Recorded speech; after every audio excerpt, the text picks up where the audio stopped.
দিয়ে সেনানিবাসে নিয়ে বৈঠক করেছে। শেখ হাসিনা জামাতকে নিষিদ্ধ করেছ, কিন্তু আল্লাহ তোমাকে নিষিদ্ধ করে জামাতকে উচ্চ মর্যাদায় নিয়ে গেছে। আমরা টেলিভিশনে দেখতে লাগলাম আমিরে জামাতকে বঙ্গভবনের প্রেসিডেন্ট আমন্ত্রণ জানিয়েছেন, সেখানে বৈঠকে তিনি গেলেন।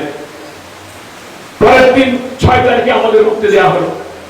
আমরা খবর পেলাম বঙ্গভবনে এখন অন্তর্বর্তীকালীন সরকারের শপথ অনুষ্ঠানে জামাত ইসলামীকে আমন্ত্রণ জানানো হয়েছে।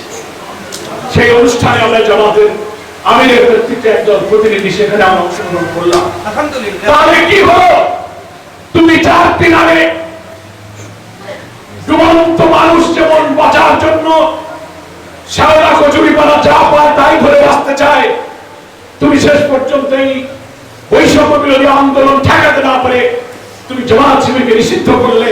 আল্লাহ তোমাকে নিষিদ্ধ করলো, আর জামাত ইসলামীকে দুনিয়ার মানুষের সাথে উচ্চ মর্যাদায় জামাতকে সম্মানিত করলো।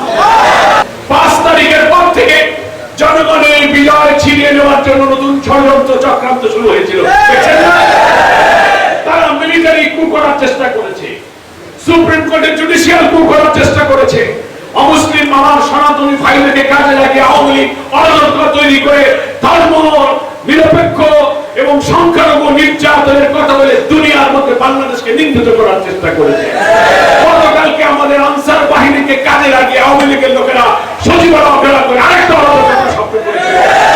সকল অরাজকতা দেশপ্রেমিক সেনাবাহিনী আর তরুণ ছাত্র সমাজ ব্যর্থ করে দিয়েছে। ভাই বোন, তাদের পাশে আপনারা থাকবেন সবাই, ঠিক আছে? এই বাকরগঞ্জের এই 6 জন শহীদের বাড়ি যেখানে, তার আশেপাশে আপনারা আছেন না? জামাত ইসলামীর পক্ষ থেকে আমরা যতটুকু পারি আপনাদেরকে সহানুভূতি জানাচ্ছি।